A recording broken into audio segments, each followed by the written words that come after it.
السلام علیکم دوستو، آج ایک کہانی پیش خدمت ہے جس کا عنوان ہے ایک تلخ حقیقت۔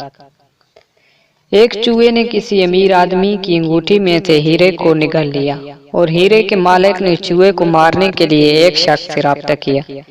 جب شکاری چوہے کو مارنے کے لیے پہنچا تو وہاں 1000 سے زیادہ چوہے اکٹھے تھے، مگر حیرت انگیز طور پر ایک چوہا ان سب سے الگ بیٹھا ہوا تھا۔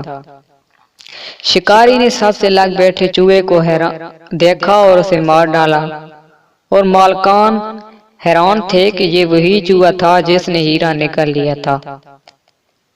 حیران ہیرے کے مالک نے شکاری سے پوچھا، آپ کو کیسے پتہ چلا کہ یہ وہی چوہا تھا؟ شکاری نے جو جواب دیا، بہت آسان، کیونکہ جب کوئی کم ظرف امیر ہو جاتے ہیں یا معاشرے میں کوئی مقام پاتے ہیں تو وہ دوسروں کے ساتھ میل ملاپ چھوڑ دیتے ہیں۔ اس لیے آج ہمیں بھی اس کہانی سے ایک سبق ملتا ہے کہ ہمیں ایک دوسرے کے ساتھ اچھے طریقے سے وقت گزارنا چاہیے اور اچھے طریقے کے ساتھ رہن سہن کرنا چاہیے، نہ کہ دوسروں کے ساتھ لڑائی جھگڑا کرنا چاہیے۔ والسلام۔